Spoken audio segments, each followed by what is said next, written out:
அப்பொழுது அவன் குறைவுபடத் தொடங்கி என்று துவங்குகிறது. 24வது வசனத்தின் பின்பகுதி அவர்கள், 14வது வசனத்தில் அவன் குறைவுபடத் தொடங்கின்னு வருகிறது. 24வது வசனத்தின்படி அவர்கள் சந்தோஷப்படத் தொடங்கி. கண்களை மூடுவோம்.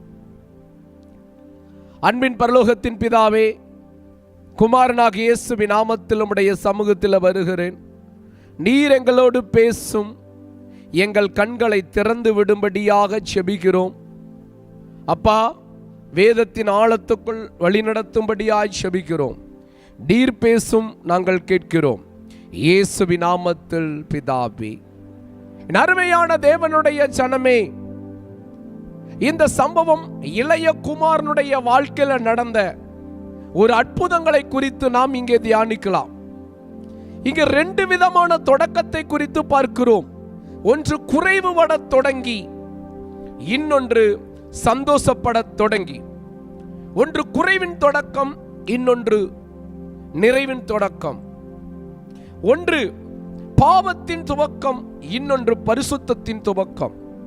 ஒன்று வியாதியின் துவக்கம், இன்னொன்று ஆரோக்கியத்தின் துவக்கம். ஒன்று நன்மையின் துவக்கம், இன்னொன்று தீமையின் துவக்கம். முதலாவது அவனுடைய வாழ்க்கையில் தீமை துவங்கினது, பின்பாக அவன் வாழ்க்கையில் நன்மை வர ஆரம்பித்தது. ஒருவேளை இந்த வார்த்தையை கேட்கிற தேவ ஜனமே, கடந்த நாட்களில் உன் வாழ்க்கையிலே பல ஆண்டுகளுக்கு முன்பாக வியாதி துவங்கி, வியாதியினாலே பல சரீரத்தில் குறைகளோடு காணப்படுகிறாயா? என் கண்களில் குறை, பார்வை குறை, என்னுடைய சரீரத்தில் குறை, ஏதோ ஒரு குறை என்னுடைய வாழ்க்கையில காணப்படுகிறது.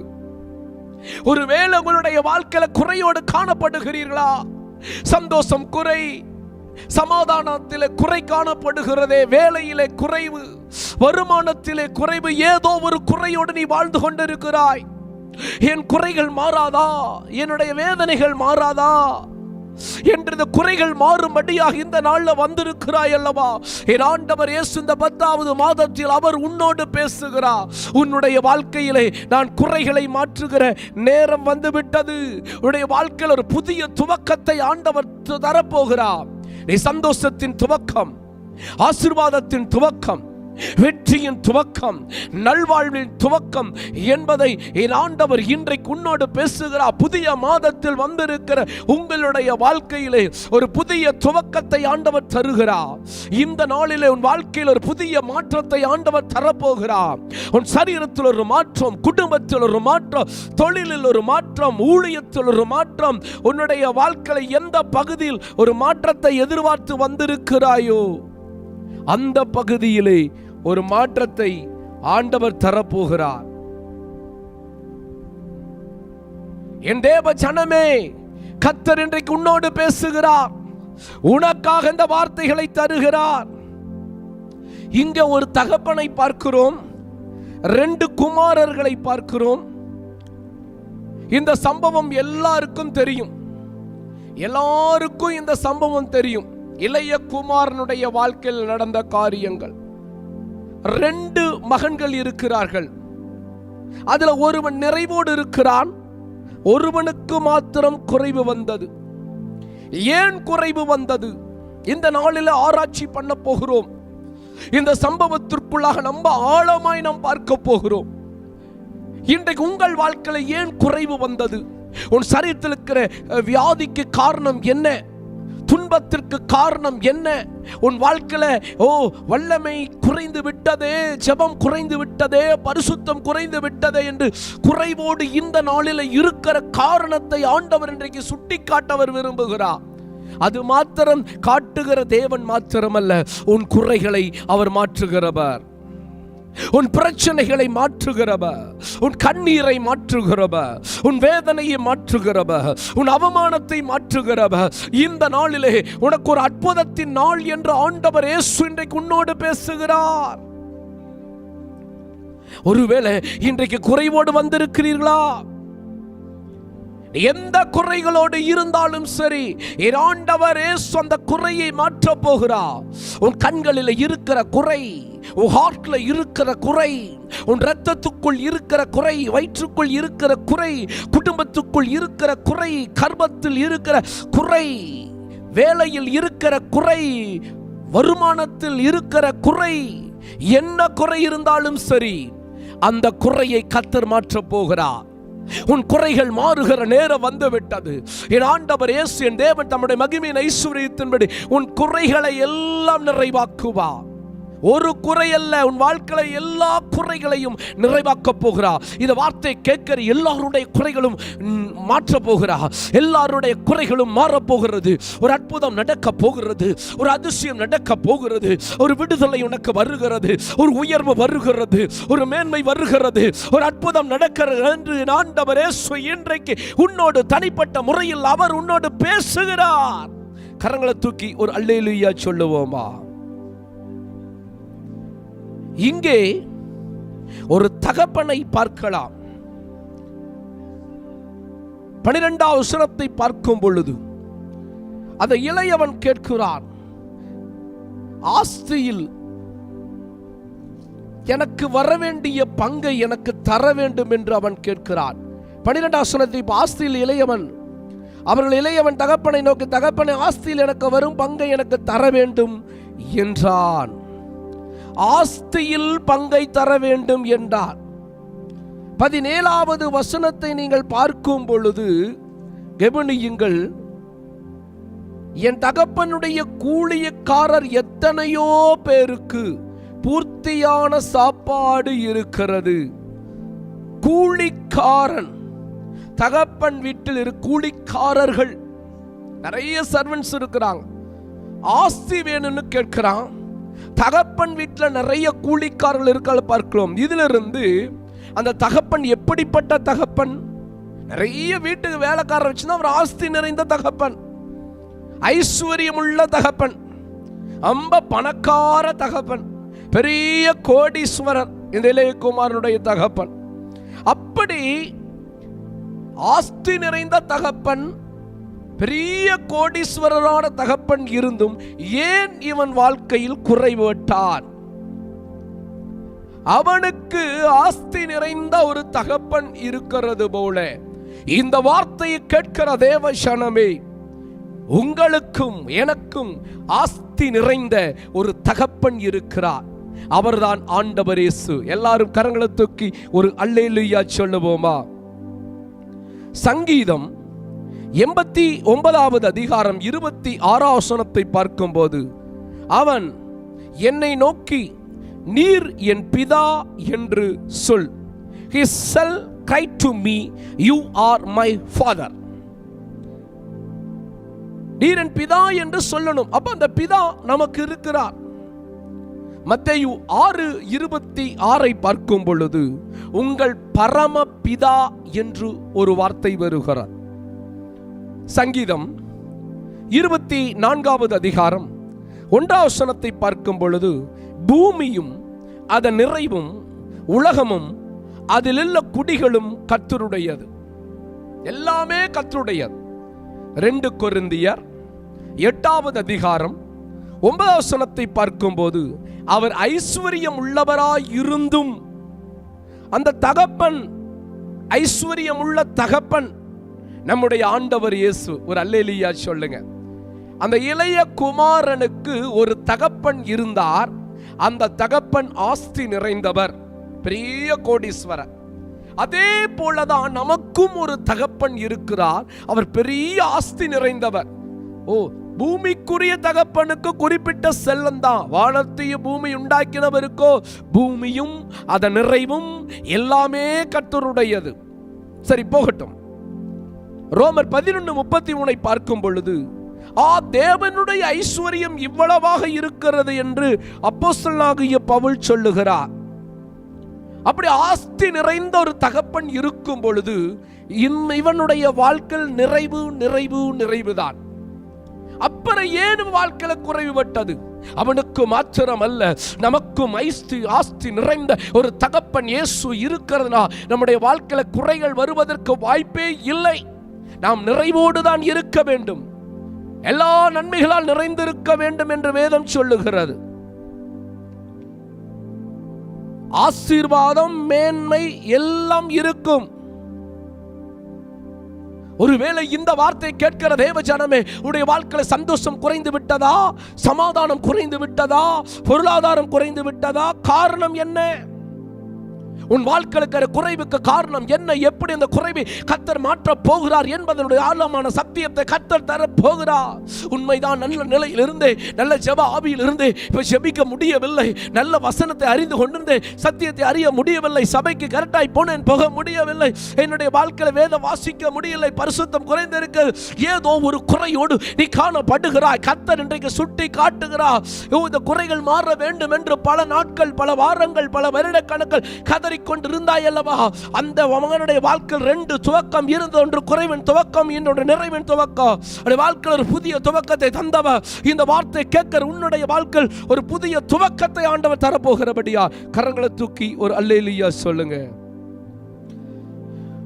வாழ்க்கையில் இருக்கிற குறைகளை ஆண்டவர் மாற்றப் போகிறார். உனக்கு நல்ல பதிலை தரப்போகிறார். ஒரு புதிய துவக்கத்தை ஆண்டவர் தரப்போகிறார். உன் குறை என்ன? பிலிப்பியர் 4:19 சொல்லுகிறது, உன் குறைகளை எல்லாம் நிறைவாக்குவார் என்று சொல்லப்பட்டிருக்கிறது. எல்லாரும் கரங்களை உயர்த்தி சொல்லுங்கள் பார்க்கலாம். என் குறைகளை எல்லாம் அவர் நிறைவாக்குவார். என் குறைகளை எல்லாம் அவர் நிறைவாக்குவார். ஒரு புதிய துவக்கத்தை ஆண்டவர் உன் வாழ்க்கையில் தரப்போகிறார். சொல்லுங்க, என் வாழ்க்கையில் ஒரு புதிய துவக்கத்தை அவர் தரப்போகிறார். இந்த நாளில் இந்த குறைவுக்கு காரணம் என்ன? இளைய குமாரனுடைய வாழ்க்கையில் குறைவு ஏன் வந்தது? அவன் என்ன செய்தான்? எதனால் அவன் வாழ்க்கையில குறைவு வந்தது? இந்த வார்த்தை கேட்கிற தேவ ஜனமே, உன் வாழ்க்கையில் இருக்கிற சுகத்தின் குறைவுக்கு காரணம் என்ன? ஜெப குறைவுக்கு காரணம் என்ன? நீ செய்கிற தொழில, பிசினஸ்ல வருமானத்துக்கு குறைவு காரணம் என்ன? சபையில் ஆத்துமாக்களுக்கு குறைவுக்கு காரணம் என்ன? இந்த சூமீட்டில குறைவுக்கு காரணம் என்ன? ஏதோ ஒரு குறைவு, ஏதோ ஒரு குறைவோடு இருக்கிறார். அந்த குறைகளை ஆண்டவர் இன்றைக்கு மாற்ற போகிறார். எத்தனை பேர் விசுவாசிக்கிறீர்கள்? இங்கே பாருங்கள், 14வது வசனத்தில் பார்க்கும் பொழுது அவன் குறைவுபட தொடங்கி என்று சொல்லப்பட்டிருக்கிறது. எப்படி துவங்கிறது? அவன் குறைவுபட தொடங்கி. ஏன் குறைவுபட்டான்? குறைவுக்கு காரணம் என்ன? ஒன்று, 17வது வசனத்தில் பார்க்கும் பொழுது, என் தகப்பன் வீட்டிலோ எத்தனையோ கூலிக்காரர்கள் இருக்கிறார்கள் என்று பார்க்கிறோம். என் தகப்பனுடைய கூலிக்காரர் எத்தனை பேரோ? ஒன்று தகப்பன் வீட்டில் இருந்தான், ஒன்று தகப்பனோடு இருந்தான். அவன் வாழ்க்கையில தகப்பனோடு இருக்கிற வரைக்கும் நிறைவுதான், குறைவே வரல. அவன் தகப்பனை விட்டு என்றைக்கு தூரமாய் போனானோ, தகப்பனுடைய ஐக்கியத்தை விட்டு விலகினானோ, அன்றைக்குத்தான் அவன் வாழ்க்கையில குறைவு வர ஆரம்பித்தது. தகப்பனோடு இருக்கும் வரை அவன் நிறைவாக இருந்தான். தகப்பன் வீட்டில் தகப்பனோடு இருந்தான், 2 தகப்பன் வீட்டில் இருந்தான். ஆனால் இவன் பங்கை கேட்கிறான், பங்கை கேட்கிறான், பங்கை கேட்கிறான். தூரத்துக்கு புறப்பட்டு போய், தூர தேசத்திற்கு புறப்பட்டு போய் தகப்பனோடு இருக்கும் வரை அவனுக்கு நிறைவு. தகப்பனுடைய வீட்டில் இருக்கும் வரைக்கும் அவன் வாழ்க்கையில நிறைவு. இன்றைக்கு ஆண்டவர் இயேசு சொல்லுகிறார், தகப்பனை விட்டு விட்டீர்களா? இயேசுவை விட்டு விட்டீர்களா? தகப்பன் வீட்டை விட்டு விட்டீர்களா? இதனாலதான் உங்கள் வாழ்க்கையில குறைவு. இயேசுவோடு இருந்த ஐக்கியம் இல்லை. ஆதி நாட்கள கர்த்தரோடு எந்த அளவுக்கு நெருக்கமா இருந்தீர்கள், நெருங்கி இருந்தீர்கள், அவர்தான் எனக்கு எல்லாம் இருந்த நீங்கள் இன்றைக்கு தகப்பனை விட்டு விட்டீர்கள். ஆதியில இருந்த தகப்பன் இருந்த ஐக்கியம் எங்கே? ஆதியில் இருந்த அன்பு எங்கே?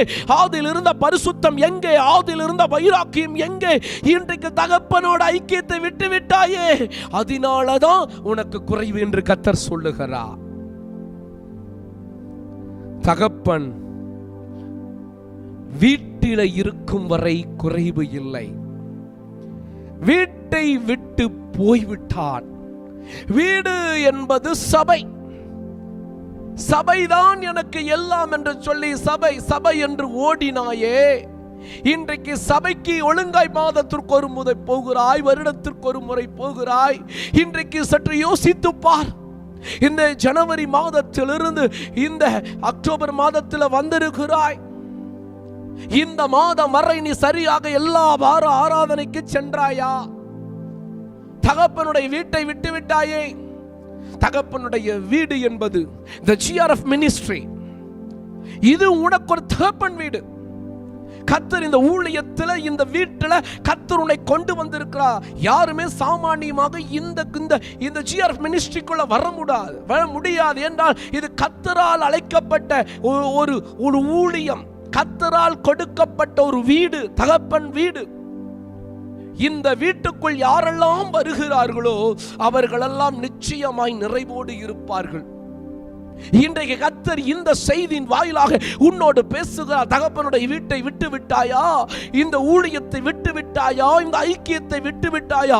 மீண்டும் உள்ளே வா, இந்த தகப்பன் வீடாக இந்த ஊழியத்திற்குள் வா என்று ஒரு அழைப்பை கர்த்தர் இன்றைக்கு உனக்கு கொடுக்கிறார். நீ மனம் திரும்பி குறைகளை உணர்ந்து வாழ்க்கையில் எல்லாம் போய்விட்டதே, தகப்பன் வீட்டை விட்டு விட்டேனே, என்னை மன்னியும் என்று சொல்லி இன்றைக்கு ஒரு அர்ப்பணிப்பை செய்து இன்றைக்கு உள்ளே வர தீர்மானம் எடுத்து எந்த சூழ்நிலையிலும் நான் தகப்பன் வீட்டை விட்டு போக மாட்டேன், வைராக்கியமாய் கர்த்தருடைய வருகை வரியந்த ஊழியத்தோடு இணைந்து நான் செயல்படுவேன் என்று ஒரு தீர்மானம் எடுப்பாய் என்றா இந்த நாளிலே உன் வாழ்க்கைக்கு குறைகளுக்கு இந்த நாளில் தெளிவாய் உன்னோடு பேசுகிறார். இந்த வார்த்தை வரும் பொழுது கர்த்தருடைய வல்லமை, கர்த்தருடைய அபிஷேகம் உனக்குள்ளாய் இறங்குறது பெற்றுக்கொள். கர்த்தருடைய வல்லமையை காண்கிறேன். கர்த்தருடைய வல்லமை, அபிஷேகம் உனக்குள் இறங்குகிறது. ஆமென் என்று சொல்லுவோமா? இயேசுவை விட்டு, சபையை விட்டு, தேவனோடு இருக்கிற ஐக்கியத்தை விட்டு விட்டாயே. இன்றைக்கு உன் வாழ்க்கையில் இருக்கிற குறைவுக்கு காரணம் என்ன? 13ஆம் வசனத்தை பார்க்கும் போது தூர தேசத்திற்கு போய் 15-13 பாருங்கள். தூர தேசத்திற்கு போய் இன்றைக்கு நீ கர்த்தரோடு நெருங்கி இருக்கிறாயா? தூரமாக இருக்கிறாயா?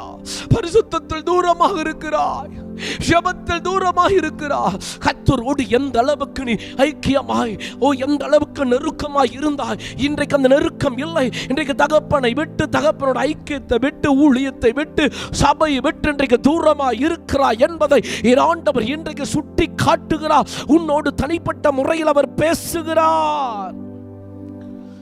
தூரமாய் போயிருக்கிறாயே. ஏசாயா 1:5 சொல்லுகிறது, நீங்கள் அதிகமாய் விலகி விலகி போகிறீர்கள். என்னை விட்டு விலகி போகிறாயே.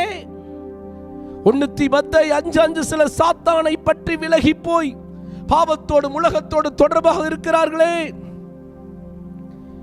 யோசுவா 24:16 உனக்காய் வருகிறது. கர்த்தரை விட்டு விலகுவது தூரமாக இருப்பதாக, எனக்கு தூரமாக இருப்பதாக.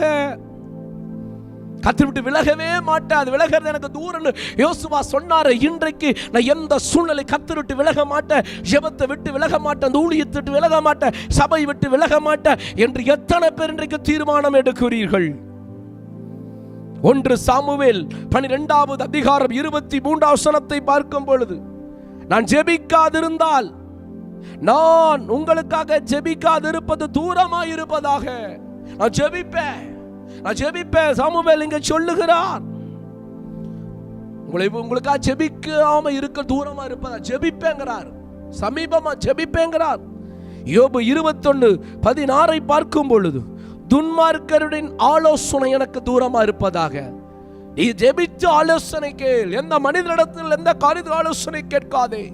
கர்த்தாவே நீர் எனக்கு ஆலோசனை தாரு, மனுஷனுடைய ஆலோசனை எனக்கு வேண்டாம் என்று தீர்மானம் எடு. சங்கீதம் 73:27 சொல்லுகிறது, உம்மை விட்டு தூரம் போகிறவர்கள் நாசம் அடைவார்களா? நான் சொல்லுகிறேன், கர்த்தரை விட்டு விலகி போறவங்க இந்த நிலைமையில் ஆகிவிடுவார்கள். நீதிமொழிகள் 30:8 சொல்லுகிறது, பொய் வசனிப்பை என்னை விட்டு தூரப்படுத்தும். பொய் பேசுவதை நிறுத்துங்கள், பொய் பேசுவதை தூரப்படுத்துங்கள். ஏசாயா 1:28 சொல்லுகிறது, கர்த்தரை விட்டு விலகிறவர்கள் நிர்மூலமாவார்கள் சொல்லப்பட்டிருக்கிறது. இன்றைக்கு உன் வாழ்க்கையில குறைவுக்கு காரணம் என்ன? தகப்பனோடு இருக்கிற ஐக்கியத்தை விட்டு இருக்கிறாய். அது அந்த ஜெபம், பரிசுத்தம், உன் வாழ்க்கையில் அந்த வைராக்கியம் என்ற கிள்ளை தூரமாக இருக்கிறாய். தகப்பனுடைய வீடாகிய சபையை விட்டு விட்டாய், ஊழியத்தை விட்டு விட்டாய், தூரமாக இருக்கிறாய். உண்மைதான் பாஸ்டர், இந்த செய்தி எனக்காக தான் வருகிறது. புதிய மாதத்தில் அடி எடுத்து வைத்திருக்கிற உன்னோடு கர்த்தர் பேசுகிறார், தெளிவாக பேசுகிறார். எனக்கும் உனக்கும் இடையில் தூரமாக இருக்கிறது. நெருங்கி வா, என்னிடத்தில் வா, நெருங்கி வா. ஆண்டவர் உம்மிடத்தில் நெருங்குகிறேன். அதில் இருந்த ஜெப ஆவி, அதில் இருந்த வல்லமை, அதில் இருந்த பரிசுத்தத்தை, அதில் இருந்த வேத வாசிப்பை எனக்கு தாரும், மோட்டு நெருங்குகிறேன் என்று தீர்மானம் எடுக்க தீர்மானிப்பாய் என்றா. இன்றைக்கு இந்த நாளில் இப்பொழுது வார்த்தை கேட்கும் பொழுது என் கர்த்தருடைய வல்லமை உன்னை சந்திக்கிறது. உன் வாழ்க்கையில் எப்பேற்பட்ட குறைகள் இருந்தாலும் அந்த குறைகளை ஆண்டவர் மாற்றப் போகிறார். எத்தனை பேர் தீர்மானம் எடுக்கிறீர்கள்? ஒரு அல்லேலூயா சொல்லுவோம். அடுத்ததாய் 13வது வசனம், துன்மார்க்கமாய் ஜீவனம் பண்ணி என்று சொல்லப்பட்டிருக்க. இரண்டாவது பாயிண்ட், குறைவு வருவதற்கு 7 காரணம், நிறைவு வருவதற்கு 7 காரணம். ரெண்டையும் பார்க்க போறோம். 7 பாயிண்ட்ஸ். அவன் வாழ்க்கையில குறை வந்ததுக்கு 7 காரணங்கள் இருக்கிறது. அவன் வாழ்க்கையில புதிய துவக்கம், நிறைவு வந்ததற்கு 7 காரணம். ரெண்டையும் நாம் தியானிக்க போகிறோம். இரண்டாவது பாயிண்ட், துன்மார்க்கமாய் ஜீவனம் பண்ணி. நீதிமொழிகள் 4:19 சொல்லுகிறது, துன்மார்க்கருக்கோ காரிருள் இருக்கிறது, காரில் அவர்களை மூடி விடுமா.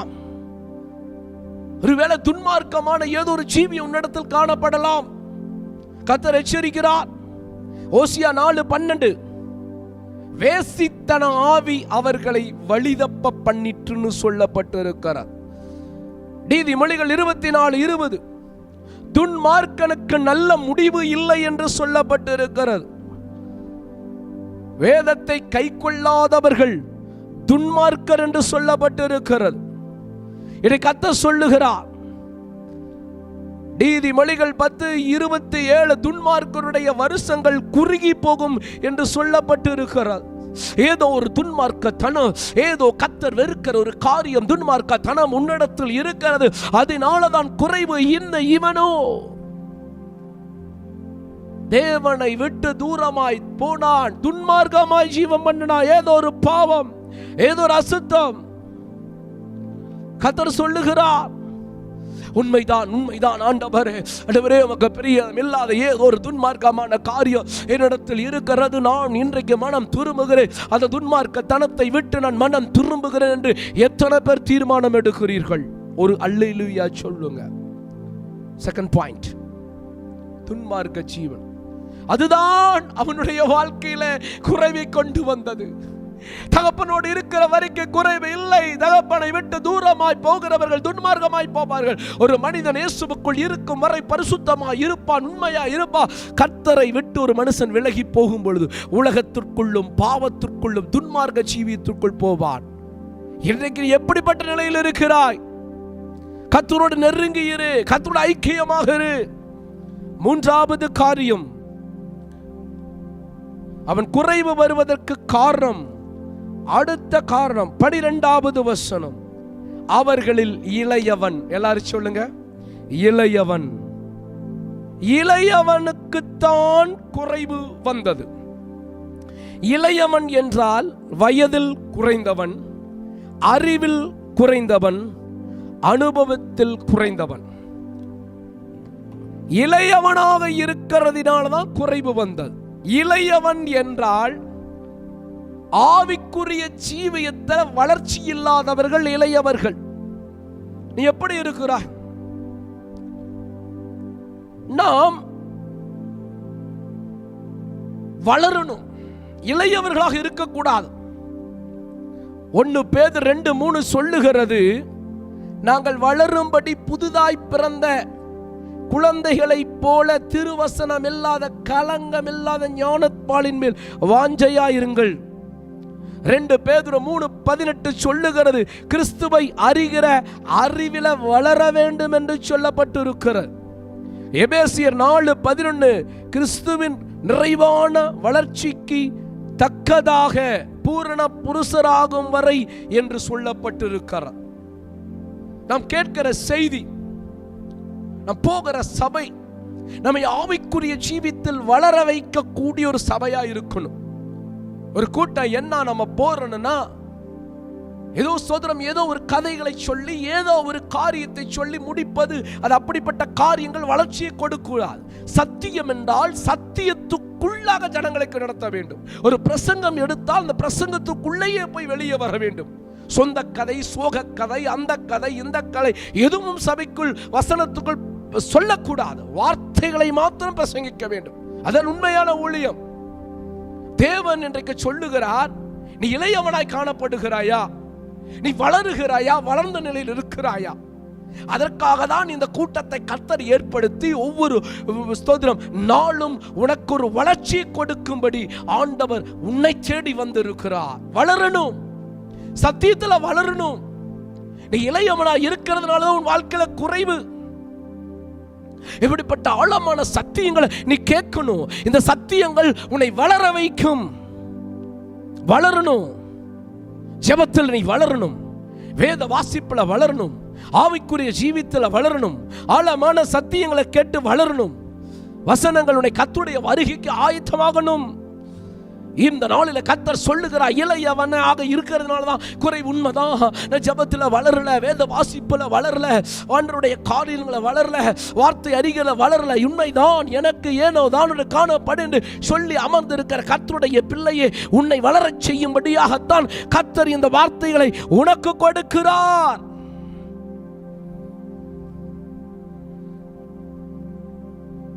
ஆமென் என்று சொல்லுவோமா? வளரணும்.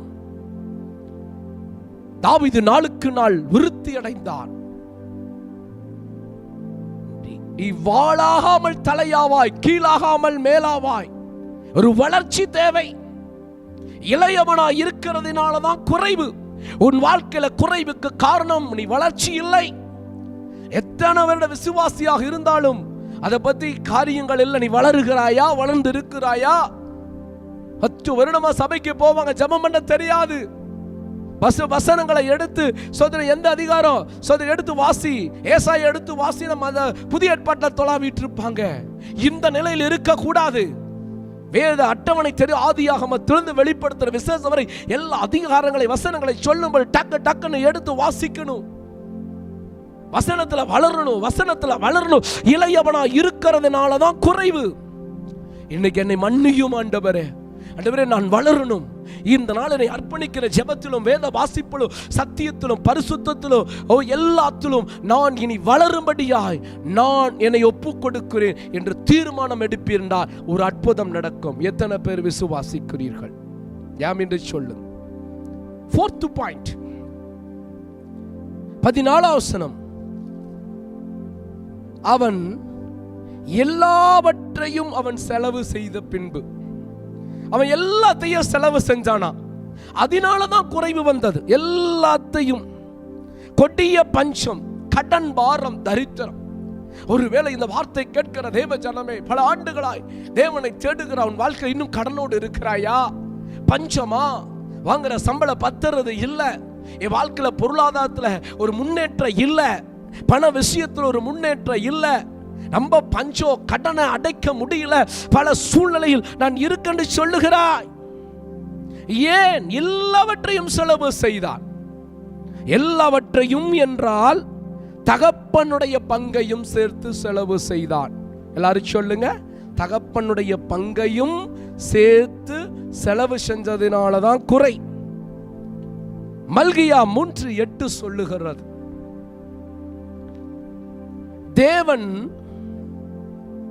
தேவன் இன்றைக்கு உன்னோடு பேசுகிறார். மனுஷன் தேவனை வஞ்சிக்கலாமா? எதனால வஞ்சிக்கிறீர்கள்? தசமபாகத்திலும் காணிக்கைகளையும் என்னை வஞ்சிக்கிறாயே. தேவனுடைய பங்கை கொடுக்கிறாயா? காணிக்கை என்பது வேறு, தசமபாகம் என்பது வேறு.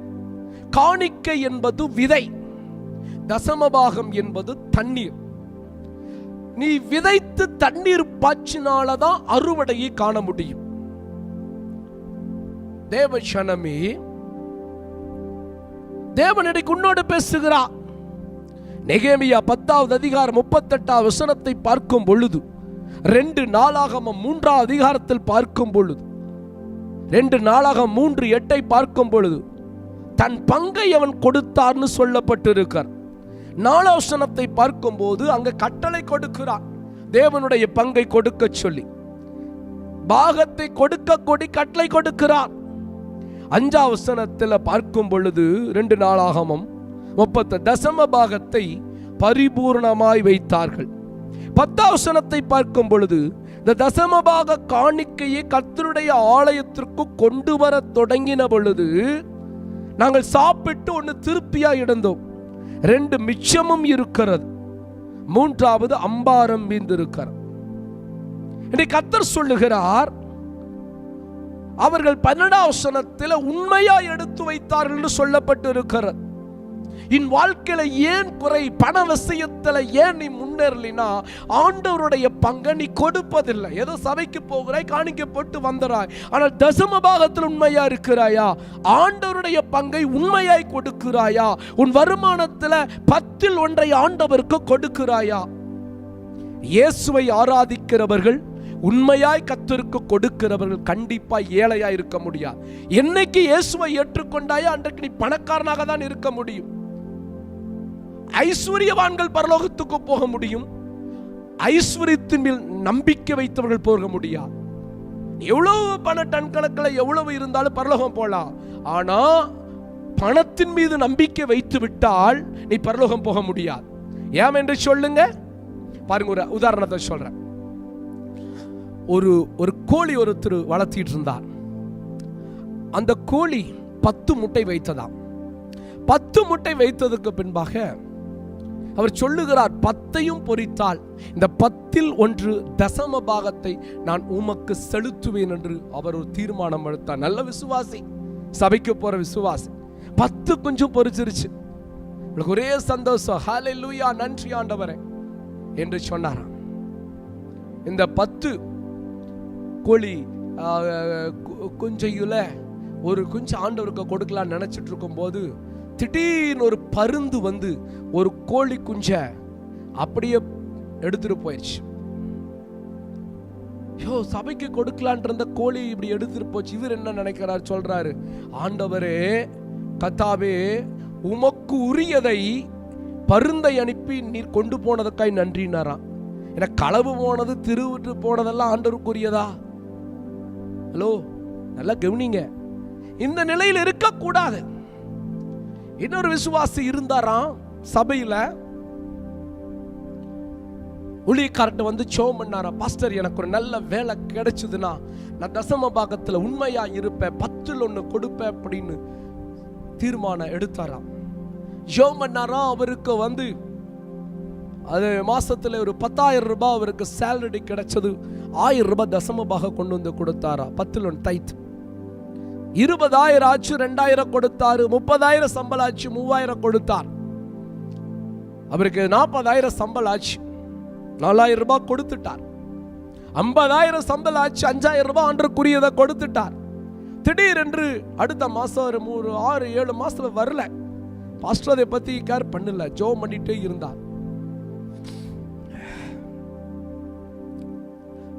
அந்த சகோதரர் வந்தார், பிரதர் ஏன் உங்களுக்கு இவ்வளவு சேலரி குயிக்கா ஏறிச்சே, உண்மையா கொடுத்தீங்களே, ஏன் இப்பொழுது உங்களுடைய சம்பளம் இப்ப எவ்வளவு? எனக்கு இப்ப 70,000 ரூபாய் ஆயிருக்கு, ஏன் நீங்க ஆண்டவருடைய பங்கை கொடுக்கல?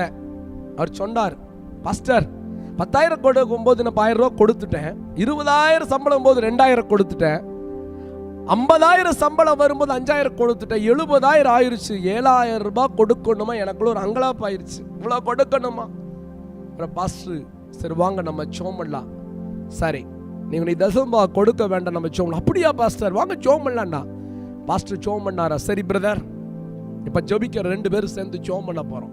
என்ன ஜெபம் பண்ண போறோம்?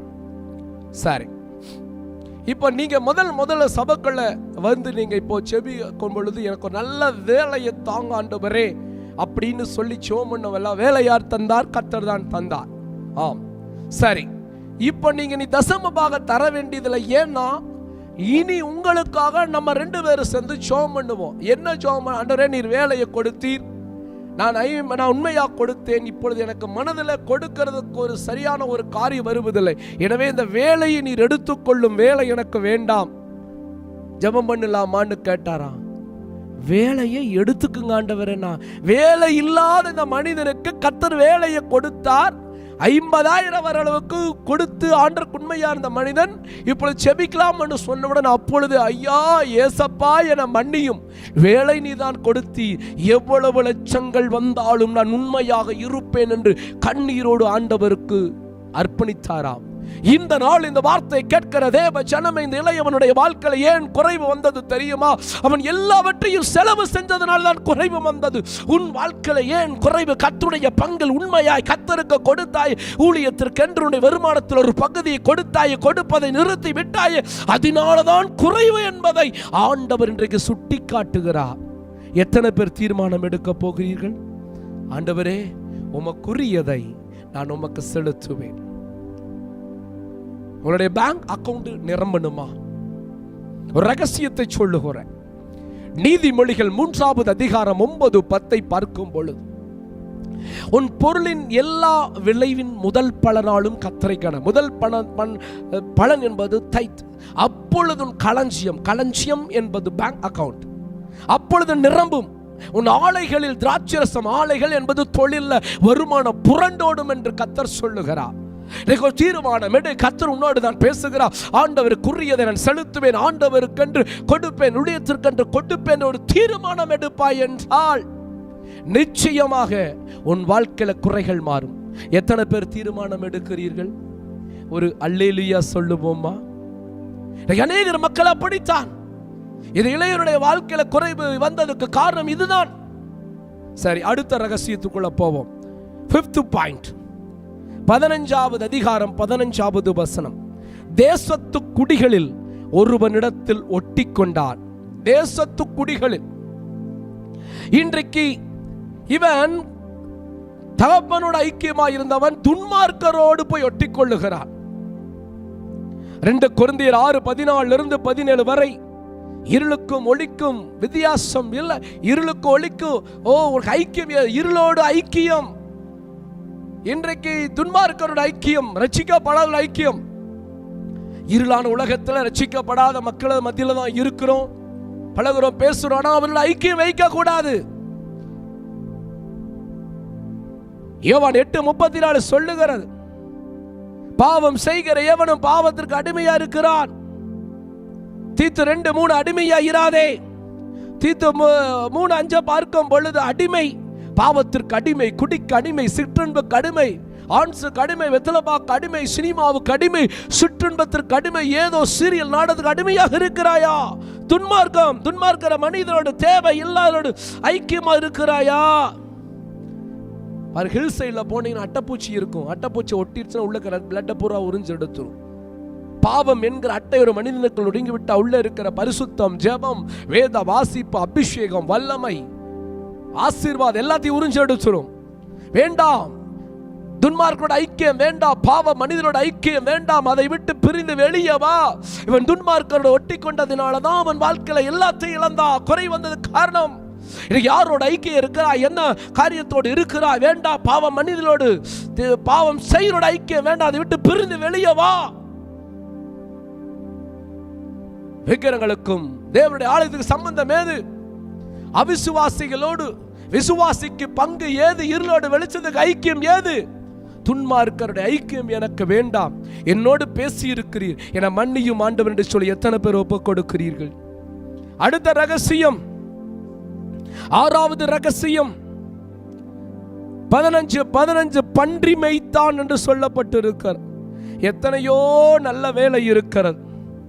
பன்றி மேய்க்கிற வேலை, பன்றி மேய்க்கிற வேலை ஆண்டவருக்கு பிரியம் இல்லாத வேலை. அநேகர் கொஞ்ச நேரம் வேலை தான் என்று தவறான காரியங்களை செய்து குறுக்கு வழியில் சம்பாதிப்பதுதான் பன்றி மேய்க்கிற வேலை.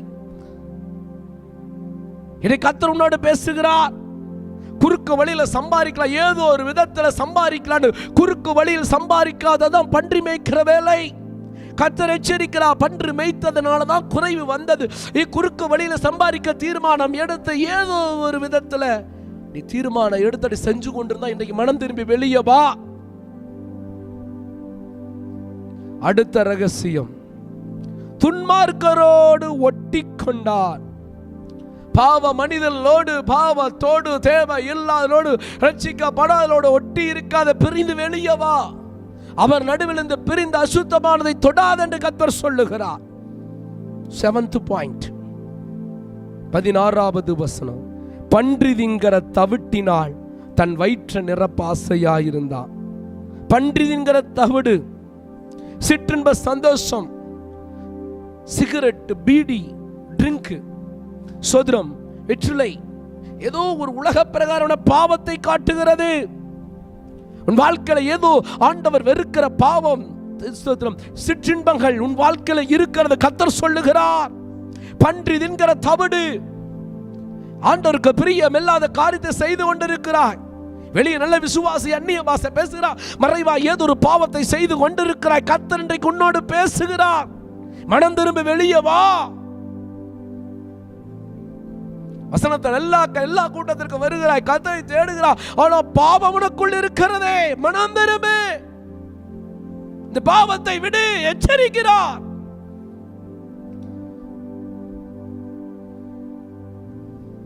யோனா ஹாமானுக்கினுடைய நில் அவன் சந்தோஷப்படுகிறான். உடனே அது அழிந்து போய்விடும் வெயில் வந்த உடனே.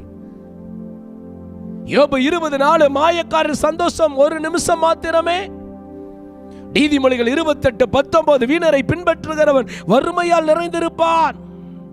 தகப்பனோடு இருக்கும் வரை நிறைவு. தகப்பனை விட்டு தூரமா போனா, துன்மார்க்கமா போனா, தூரமா போனா, எல்லாத்தையும் செலவு செஞ்சா, துன்மார்க்கரோட ஐக்கியம், பன்றி மேய்ச்சா, பன்றி தின்கிற தவிடு அற்ப சந்தோஷம், பன்றி தின்கிற தவிடு அற்ப சந்தோஷத்தால் தன்னை திருப்திப்படுத்த நினைக்கிறான். அது திருப்தி கொடுக்காது.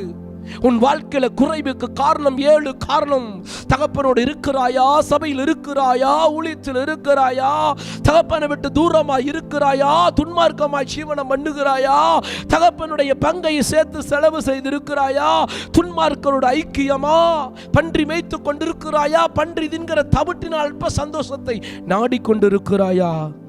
உண்மைதான் அப்பா, என்னை மன்னியுங்க ஏசப்பா, என்னை ஒப்பு கொடுக்கிறேன் என்று சொல்லுகிறவர்கள் கரங்களை தூக்கி ஒரு அல்லேலூயா சொல்லுவோம். இதுதான் குறைவுக்கான 7 காரணங்கள். இப்பொழுது நிறைவுக்கான 7 காரணங்களுக்குள்ளாய் நம்ம போவோமா? ஃபர்ஸ்ட் பாயிண்ட், 24வது வசனம். இப்படியே சந்தோஷப்பட தொடங்கி. குறைவாக இருந்தவனுடைய வாழ்க்கையில எப்படி சந்தோஷம் வந்தது, எப்படி நிறைவு வந்தது, இழந்ததை எப்படி பெற்றுக்கொண்டா? இந்த வாழ்நாள் சொல்லுகிற இழந்த அபிஷேகம், இழந்த வல்லமை, இழந்த ஜெபாவி, இழந்த ஐக்கியம், இழந்த வேலை, இழந்த வருமானம், இழந்த பலன், இழந்த விசுவாசம், இழந்த கிருபை எல்லாத்தையும் ஆண்டவர் இந்த நாளில் உனக்கு தருவேன் என்று அவர் திட்டமாய் உன்னோடு பேசுகிறார். ஃபர்ஸ்ட் பாயிண்ட், 17வது வசனம். அப்பொழுது அவனுக்கு புத்தி தெளிந்து. ஒரு அல்லேலூயா சொல்லுங்க. அவனுக்கு என்ன தெளிந்தது? புத்தி தெளிந்தது. ஃபர்ஸ்ட் பாயிண்ட், புத்தியில் ஒரு தெளிவு வந்தது. மனமோட போக்கில போனா, சிந்திக்கிறான், ஏன் குறைவு? புத்தி தெளிந்தது. சங்கீதம் 119வது அதிகாரம் 78 வசனம் 73 வசனத்தை பார்க்கும்போது புத்தி வந்தது, புத்தி வந்தது என்று சொல்லப்பட்டிருக்கிறது. 2 தீமோத்தேயு 1:7 தெளிந்த புத்தி உள்ளவர்களாக இருங்கள். தெளிந்த புத்தி ஆவியை கர்த்தர் கொடுத்திருக்கிறார். தீத்து 2:2 தெளிந்த புத்தி உள்ளவர்களாய் ஜீவனம் பண்ணுங்கள். தெளிந்த புத்தி உள்ளவர்களாய் ஜீவனம் பண்ணுங்கள். யோபு 28:12 புத்தியை விளைவிக்கிற இடம் என்ன? எது புத்தி? யோபு 28:78 பார்க்கும்போது பொல்லாப்பை விட்டு விலகுவதே புத்தி. வீண் சிந்தையை வெறுத்து தேவ வேதத்தில் பிரியமா இருக்கணும். இன்னும் சிந்தியாமல் உணராமல் இருக்கிறது என்ன? உன் சுய புத்தியை சாராத புத்தியில் ஒரு தெளிவை தருகிறா. புத்தி இல்லாம தான் தூரமாய் போனாய், புத்தி இல்லாம தான் துன்மார்க்கமாய் ஜீவித்தாய், புத்தி இல்லாம தான் தகப்பனுடைய பங்கை செலவு செய்தார். இதை கர்த்தர் சொல்லுகிறான், புத்தியில் ஒரு தெளிவை தருகிறார். ஆதில் இந்த ஜெபம் எங்கே? ஆதில் இந்த வைராக்கியம் எங்கே? ஆதில் இந்த பரிசுத்தம் எங்கே? ஆதில் இந்த அன்பு எங்கே? ஆதில் இந்த வைராக்கியம் எங்கே? எல்லாத்தையும் இழந்த நிலையில் காணப்படுகிறாயே. உண்மைதான், உண்மைதான். என்னை மன்னியும் இயேசுவே, என்னை மன்னியும். ஒரு புத்தியை ஆண்டவர் தெளிந்த புத்தி உனக்கு தருகிறார். புத்தியை தெளிகிறார். இதான் முதலாவது பாயிண்ட். இரண்டாவது அடி 20வது வசனம். தகப்பன நினைச்சா 22:19 பார்க்கும்போது நினைவு கூறும்படி இதை செய்யுங்கள் என்றார்.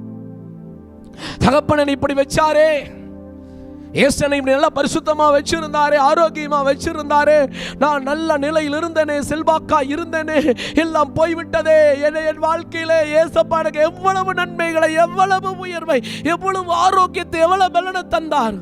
எல்லாத்தையும் இழந்து விட்டேனே. நினைத்து பா தகப்பனை, நினைத்து பா. கல்வாரியில முள்மடி சுட்டப்பட்டவராய், கைகளில் கால்களில் ஆணி அடிக்கப்பட்ட அந்த கல்வாரி காட்சியை பார். உனக்காக இயேசு நொறுக்கப்பட்டார், உனக்காக ரத்தம் சிந்தினார். அந்த கல்வாரி ரத்தம் உன்மேல் இறங்கி வருகிறது, பாவங்களை கழுவுகிறார், பரிசுத்தத்தை உனக்கு தருகிறார், துன்மார்க்க ஜீவியத்தை அகற்றுகிறார்.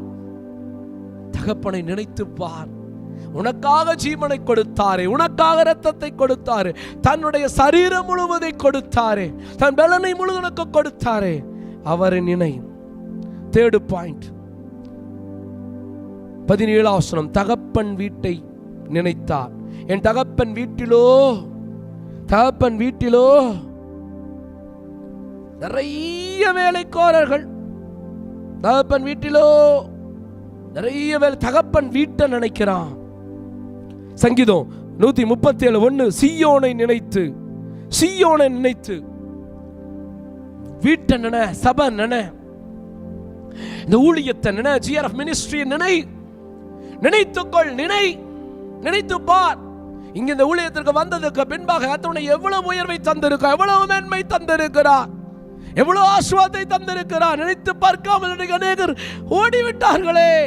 கர்த்தர் உன்னோடு தான் பேசுகிறார், தனிமட்ட முறையில் பேசுகிறார். எந்த காரியங்களை, எந்த குறை சொல்லி எந்த காரியத்தை விட்டு போகக்கூடாது. எல்லா சூழ்நிலையிலும் பேசி கிளியராய் நிலைத்திருக்கணும். தகப்பன் வீட்டை நினைக்கணும். யாத்திராகமம் 20:8.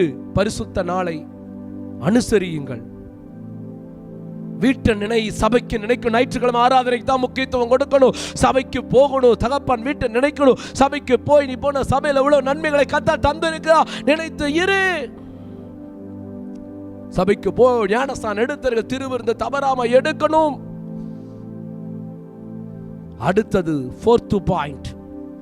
தகப்பன் வீட்டை சபை நினைக்கணும். 4வது தன்னை நினைக்கிறார். 17வது வசனம். நானோ பசியால வாடுகிறேன். தன்னை நினைக்கிறான். நீயும் நினை. ஆம், தகப்பட்டு தூரமா போன, கர்த்தருடைய சமூகத்தை விட்ட, ஜெபம் பண்றதை விட்ட, அதிகாலை ஜெபம் பண்றதை விட்ட, விசுவாசத்தை விட்ட, ஐக்கியத்தை விட்ட, ஏனோ தான் இருக்க உன்னை நினைத்து பார். உண்மைதான். அடுத்ததா நான் எழுந்து. எல்லாரும் சொல்லுங்க, நான் எழுந்து. நான் எழுந்து நல்ல தீர்மானம் எடுக்கணும். நான் எழுந்து நல்ல தீர்மானம். உட்கார்ந்து கொண்டு இருக்கிறாய், எழுந்திரு. பாவத்தை விட்டு எழுந்திரு, அசுத்த வாழ்க்கை விட்டு எழுந்திரு, துன்மார்க்க ஜீவியத்தை விட்டு எழுந்திரு, பின்மாற்றத்தை விட்டு எழுந்திரு, வல்லமை தரித்துக் கொள்ள எழுந்திரு, பரிசுத்தத்தை தரித்துக் கொள்ள எழுந்திரு, அபிஷேகத்தை தரித்துக் கொள்ள எழுந்திரு, ஊழியம் செய்ய எழுந்திரு, பலனை தரித்துக் கொள்ள எழுந்திரு. 15-18 பார்க்கும் பொழுது 4வது காரியத்தை தகப்பனிடத்தில் போக தீர்மானம் எடுத்தார். 1 புத்தி தெளிந்தது. 2 தகப்பனை நினைச்சான். தகப்பன் வீட்டை நினைக்கிறான், தன்னை நினைக்கிறான். தன்னை நினைக்கிறான், எழுந்து போவேன்னு நினைக்கிறான். தகப்பனிடத்துல போக தீர்மானம் எடுக்கிற. நீயும் வா. அப்பா, நான் உம்மை வர்றப்பா. தகப்பனே, உம்மை விட்டு தூரமா இருக்கிறேனே. தகப்பனே, உம்மிடத்தில் வருகிறேன். நீயும் வா. பரிசுத்தத்தில் உம்மிடத்தில் வருகிறேன். ஆண்டவரே, ஜெபத்தில் உம்மிடத்தில் வருகிறேன். வேத வாசிப்பிலும் சத்தியத்தை அறிகிற அறிவிலும் உம்மிடத்தில் வருகிறேன். நினையுங்கள். அடுத்த 5வது குறிப்பு 15-20. தகப்பனிடத்தில் வந்தான். தகப்பனிடத்தில் வந்தான். தகப்பனிடத்தில் வந்தா, கீழ்ப்படிந்தா, நீயும் தகப்பனிடத்தில் வா. ஓ, இந்த இளைய மகன் தகப்பனிடத்தில் வந்துட்டா நீயும் வரும் என்ற தீர்மானம் எடு. 6வது குறிப்பு, நான் பாவம் செய்தேன். 15ஆம் வசனம் அறிக்கை செய்றா, 10 பாகத்திற்கு விரோதமாய் உமக்கு விரோதமாய் பாவம் செய்தேன். பாவத்தை அறிக்கை செய்கிறா. நீதிமொழிகள் 28:13, பாவம் செய்கிற எவனும் வாழ்வடைய மாட்டா, பாவத்தை அறிக்கை செய்து விட்டு விடுகிற இரக்கம் பெறுவான். 1 யோவான் 1:7, இயேசு கிறிஸ்துவின் இரத்தம் சகல பாவம் நீக்கி சுத்திகரிக்கும். தகப்பனிடத்துல வந்தாய், பாவத்தை அறிக்கை செய்கிறான். இன்னைக்கு உன் பாவங்களை அறிக்கை செய்த பாவங்களை விட்டுடு செய். நான் பாத்திரன் அல்ல, நான் பாத்திரன் பிள்ளை என்று சொல்லுவதற்கு பாத்திரன் அல்ல. இந்த இடத்தில் தன்னை தாழ்த்துகிறான். அடுத்த காரியம், தாழ்த்துகிறான். பாவம் செய்த என்ற அறிக்கை 6வது காரியம். 7வது காரியம், தன்னை தாழ்த்துகிறான். உன்னுடைய பிள்ளை என்று சொல்லுவதற்கு தகுதி இல்லை. யாக்கோபு 4:6 சொல்லு, உன்னை தாழ்த்து. பெருமை உள்ளவனுக்கு எதிர்த்து நிற்கிறார், தாழ்மை உள்ளவனுக்கு கிருபை அளிக்கிறார். தாழ்த்து. கர்த்தர் உன்னோடு பேசுகிறார். 7 காரியம். 1 என்ன காரியம்? தேவ ஜனமே, 1 புத்தி தெளிந்தது. 2 சோதரம். 2வது காரியம், தன் தகப்பனை நினைக்கிறான். 3 தகப்பன் வீட்டை நினைக்கிறான். 4வது தன்னை நினைக்கிறான். நான் எழுந்திருவேன், தகப்பனிடத்தில் வர தீர்மானம் எடுக்கிறான். 5வது காரியம், தகப்பனிடத்தில் வந்தா. 6வது காரியம், பாவத்தை அறிக்கை செய்கிறான். 7வது காரியம், தன்னை தாழ்த்துகிறான். வந்தவனுக்கு இப்பொழுது தகப்பன் தூர இடத்தில் வரும் பொழுதே அவனை கட்டி அணைத்து முத்தம் செய்கிறார். ஒரு மொழிபெயர்ப்பு சொல்லுகிறது. என்ன மொழிபெயர்ப்பு? அற்புதமான மொழி. தகப்பன் தன்னுடைய முத்தத்தினாலேயே அவனை சுத்திகரித்தாரா? கைதட்டி கத்திர மகிமைப்பட. தன் முத்தத்தினாலே உச்சந்தலை முதல் உள்ளங்கால் வரை முத்தம் செலுத்தி, ஓ, தூரமாக இருக்க என் மகன் வந்து விட்டா, இன்றைக்கு என் மகளே, என் மகனே, என் மகன் வந்து விட்டாயே, என்னிடத்தில் வந்து விட்டாயே. உயர்ந்த வஸ்திரத்தை போடுகிறார். பழைய வஸ்திரம் தூக்கி வீசுகிறார். ரட்சிப்பின் வஸ்திரம், பழைய வஸ்திரம், பாவ வஸ்திரம், அசுத்த வஸ்திரம், துன்மார்க்க வஸ்திரம், தீய பழக்கத்தின் வஸ்திரத்தை தூக்கி வீசணும். வீசு. பழைய வஸ்திரத்தை எடுத்து வீசு. கோபம் என்கிற வஸ்திரத்தை எடுத்து வீசு. அசுத்தம் என்கிற வஸ்திரத்தை, சண்டை போடுகிற வஸ்திரத்தை, கெட்ட வார்த்தை பேசுகிற வஸ்திரத்தை, குறை சொல்லுகிற வஸ்திரத்தை, தேவனுக்கு பிரியம் இல்லாத வஸ்திரத்தை தூக்கி வீசு. இது உயர்ந்த வஸ்திரம். ரட்சிப்பின் வஸ்திரத்தை உனக்கு தருகிறார்.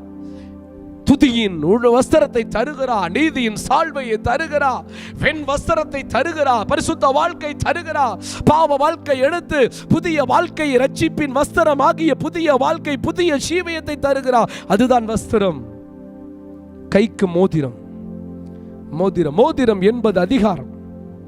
மோதிரம் என்பது முத்திரை மோதிரம். லூக்கா 10:19 சத்துருடைய வல்லமையின் மேற்கொள் அதிகாரம் கொடுத்து இருக்கிறேன். மோதிரம் என்பது அபிஷேகம். பழைய வாழ்க்கையை மாற்றி புதிய ஜீவியத்தை தந்து இழந்த அந்த அபிஷேகத்தை கர்த்தர் தருகிறார். கைத்தட்டி மகிமைப்படுத்துங்க. வல்லமை தருகிறார். பரிசுத்த முத்திரை மோதிரமாகிய அபிஷேகத்தை தருகிறார். மோதிரம் என்பது பிராஸ்பரிட்டி, செல்வத்தை ஆண்டவர் தருகிறார். சாப்பாட்டுக்கே வழி இல்லை, திங்கறதுக்கு தவிடு கூட திங்க முடியாத நிலையில் இருந்தவனுக்கு புதிய வஸ்திரம் வருகிறது, புதிய வாழ்க்கை வருகிறது, புதிய ஜீவம் வருகிறது, புதிய நன்மை, புதிய உயர்வு, புதிய கிருபை, புதிய சுகம், புதிய பலன், புதிய வாழ்க்கை தருகிறது. மாத்திரமல்ல, இழந்த வேலையை, இழந்த வருமானத்தை, இழந்த சொத்தை, கோர்ட்டு கேஸ் நடந்துட்டு இருக்கிறதா, பணம் வராமல் இருக்கிறதா, எல்லாம் மூழ்கி போய்விட்டதா, மீட்டு தருவேன் என்று கர்த்தர் சொல்லுகிறார். பேங்க்ல இருக்கிற நகைகளை நீ எடுக்க போகிறாய், பத்திரத்தை மீட்ட போகிறாய், கடன் மாற போகிறது. பல ஆண்டுகளுக்கு முன்பாக உன்னிடத்தில் பணம் வாங்கி ஏமாற்றினவர்கள் மீண்டும் உன்னை தேடி கர்த்தர் கொண்டு வந்து தரப்போகிறார். தீர்க்க தரிசனமாய் சொல்லுகிறேன். கைக்கு மோதிரம் அபிஷேகத்தை காட்டுகிறது. கைக்கு மோதிரம் ரிச்சஸ் க்ளோரி. அடுத்ததாக தேவ ஜனமே எதை தருகிறார்? பாதரட்சை. பாதரட்சை என்பது எதை தெரியுமா? பாதுகாப்பை காட்டுகிறது. உனக்கு பாதுகாப்பை இந்த உலகத்தில் எந்த பாவங்கள் முள்கள், பாவம் என்கிற முள், சாபம் என்கிற முள் உனக்குள் ஏறாதபடி கால்களில் ஒரு பாதுகாப்பை உனக்கு தருகிறார். பாதரட்சை என்பது சுவிசேஷம் என்கிற பாதரட்சை. நீ சுவிசேஷத்தை சொல்லணும். உன்னுடைய கால்கள் அழகா, வளைய நிற்கிற கால்கள் அழகா இருக்கிறது, சுவிசேஷத்தை சொல், மற்றவர்களுக்கு தேவனுடைய அன்பை சொல். பாதரட்சை, பாதுகாப்பு, சுவிசேஷம். வீட்டு சுவிசேஷத்தை அறிவி, மக்களுக்கு அழைத்து வா, அந்த கூட்டத்தில் வா, கர்த்தர் ஆழமான சத்தியங்களை கற்றுக் கொடுக்கிறார் என்கிற சத்தியத்தை, சுவிசேஷத்தை அறிவித்து அழைத்து வா. அடுத்தது கொளுத்த கன்று. கொளுத்த கன்று, சத்துருக்கள் மத்தியில் ஒரு பந்தி. கொளுத்த கன்று என்பது கம்யூனியன், திருவிருந்து, கீத வாத்தியம், நடன களிப்பு, மகிழ்ச்சி. தேவ ஜனமே, ஒன்று உயர்ந்த வஸ்திரம், புதிய வாழ்க்கை, கைக்கு மோதிரம், அபிஷேகம், செழிப்பு, prosperity, money blessing. Praise the lord. அடுத்ததாய் பாதரட்சை, பாதுகாப்பு. பாதரட்சை உன்னை எல்லா தீங்குக்கும் விலக்கி பாதுகாக்கிற தெய்வம். எல்லா தீங்களும் காரில் போனாலும் சரி, வெள்ள போனால், பஸ்ஸில் போனால், எந்த சூழல் பாதுகாக்கிற தெய்வம். சுவிசேஷம் என்கிற பாதரட்சை தருகிறார். கொளுத்த கன்று, சத்துருக்கள் மத்தியில் ஒரு பந்தை ஆயத்தப்படுத்துகிறவர். Price the Lord. அடுத்ததா திருவிருந்து 3 தடவை, 23, 27, 30. அடிமைத்தனம் என்கிற வார்த்தை எடுத்து போட்டு கம்யூனியனை ஆண்டவர் தருகிறார். 25 கீத வாத்தியம். கீத வாத்தியம், நடன கலைப்பு, ஆவிக்குரிய சந்தோஷம், மகிழ்ச்சி. இழந்ததை அப்பொழுது சந்தோஷப்பட தொடங்கினார். இழந்து போன மகிழ்ச்சி, இழந்து போன அபிஷேகம் எல்லாம் இந்த 7 காரியம் செய்ததினால் வந்ததே. உன் வாழ்க்கையில் ஆண்டவர் இழந்து போன காரியத்தை தருகிறார். முடிவு முக்கியமானது. எல்லார் கண்களை மூடி நாம் செபிக்க போகிறோம். கர்த்தரை நோக்கி பார்க்க போகிறோம். எல்லார் கண்களை மூடுங்க, ஒப்பு கொடுங்க. ரிபானா ஷபா பாபா பாபா ஓத்யா பாபா பா லூரத்தான் ஷபட பௌடா பல்லரா ஓத்யா பாபா லூரக்க டியா பல்லரா ஓ ரிதானா ஷபட பௌடா பல்லரா. வல்லமை, கர்த்தருடைய வல்லமை, கர்த்தருடைய வல்லமை, கர்த்தருடைய வல்லமை. இன்றைக்கு அற்புதமான சத்தியத்தை உனக்கு ஆண்டவர் தட்டுக்கண்டா. இதுவரை நீ கேட்டிராத ஒரு புதிய மன்னாவை. எத்தனை தடவை இளைய குமாரனை பற்றி பிரசங்கத்தை கேட்டிருக்கிறார். உன் வாழ்க்கையில எல்லாம் இழந்து போனதற்கு, குறை வருவதற்கு காரணம் உன் தகப்பனோடு இருக்கும் வரை உனக்கு குறைவு இல்லை. தகப்பன் வீட்டை விட்டாய், தகப்பனை விட்டாய், தூரமாய் போனாய், துன்மார்க்கமாய் ஜீவனம் பண்ணினாய், எல்லாவற்றையும் செலவு செய்தாய், எல்லாவற்றையும் செலவு செய்தாய், துன்மார்க்கரோடு ஐக்கியம் கொண்டாய். பன்றி மேய்க்கிற வேலை, பன்றி தின்கிற தவிடு அற்ப சந்தோஷம். ஒப்பு கொடுங்கள, ஒப்பு கொடுங்க, ஒப்பு கொடுங்க, ஒப்பு கொடுங்க. சோதரம் புத்தி தெளிந்தது. 7 காரியம் இழந்ததுக்கு, குறைவுக்கு 7 காரியம். புத்தி தெளிந்தது 1. புத்தி தெளிந்தது. தகப்பன் நினைக்கிறான், நினை. கல்வாரி நினைத்துப்பா. தகப்பன் வீட்டை நினை, ஊழியத்தை நினை. உங்களை நினைச்சு தன்னை நினைக்கிறா. நான் எழுந்திரு போவேன்னு தீர்மானம் எடுக்கிறான். தகப்பட்ட வர்றான், பாவத்தை அறிக்கை செய்கிறா, தாழ்த்துறா, ஒன்றும் இல்லப்பான்னு தாழ்த்துறா. இதோ இந்த வஸ்திரம், பழைய வஸ்திரத்தை கழட்டி போடுகிறா. பழைய ஜீவியத்தை, பழைய எண்ணங்களை, பழையது என்பது வியாதி, பழையது என்பது துன்பம், பழையது என்பது கண்ணீர், பழையது என்பது பழைய காரியங்களை கர்த்தர் எடுத்து போட்டு ஒரு புதிய அபிஷேகத்தை தருகிறார். கரங்களை தட்டு. புதிய வல்லமை, புதிய அக்கினி, புதிய பலன், புதிய வாழ்க்கை தருகிறார். இதை மோதிரம் போட்டு விடுகிறான். கைக்கு புதிய அபிஷேகத்தை தருகிறார், வல்லமை தருகிறார். முத்திரை மோகியாகிய பரிசுத்த ஆவியை வல்லமை தருகிறார். பெற்றுக்கள், பெற்றுக்கள், பெற்றுக்கள், பெற்றுக்கள். ஷபட பௌடபா லூரக்க தூளரா. அபிஷேகத்தை தருகிறா, செழிப்பை தருகிறா. பாதரட்சையாய் சுவிசேஷம், பாதரட்சையாகிய பாதுகாப்பு. கொளுத்த கன்று, கம்யூனியன், திருவிருந்து. கொளுத்த கன்று, சத்துருக்கள் மத்தியில் ஒரு பந்தி. சோதர நடன களிப்பு. இவ்வளவு ஆசீர்வாதத்தை தரதுக்காய் கரங்களை தட்டி மகிமைப்படுத்துங்க. ஒரு வரியை பாடுவோமா? எல்லாரும் சேர்ந்து பாடுவோம். எல்லாருக்கும் தெரிந்த பாடம். எங்கோ நான் வாழ்ந்தேன், அறியாமல் அலைந்தேன் என்கிற பாடலை நம்ம பாடி கர்த்தரை மகிமைப்படுத்துவோம்.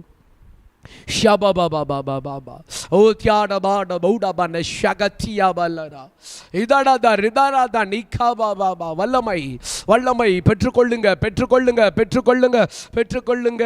ஹல்லேலூயா, ஹல்லேலூயா, ஹல்லேலூயா. ஸ்தோத்திரிக்கிறோம், ஸ்தோத்திரிக்கிறோம், ஸ்தோத்திரிக்கிறோம், ஸ்தோத்திரிக்கிறோம். நன்றி ஆண்டவரே, நன்றி ஆண்டவரே, நன்றி ஆண்டவரே. தகப்பனே, எங்கோ நான் வாழ்ந்தேன், அறியாமல் அலைந்தேன், என் நேச தேடி வந்தீ. எங்கோ நான் வாழ்ந்தேன், அறியாமல் அலைந்தே என் நேசர் தேடி வந்தீ. நெஞ்சார அணைத்து முத்தங்கள் கொடுத்து நிழலாய் மாறிவிட்டீ. நெஞ்சார அணைத்து முத்தங்கள் கொடுத்து நிழலாய் மாறிவிட்டீ.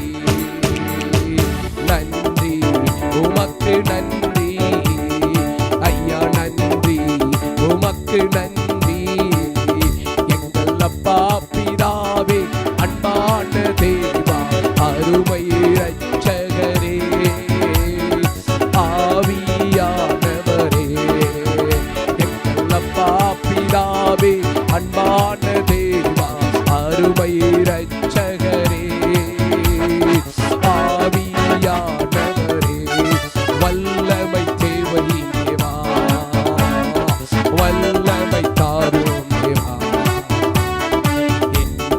தேவை தேவா, ஏக்கோ தாரும் தேவா.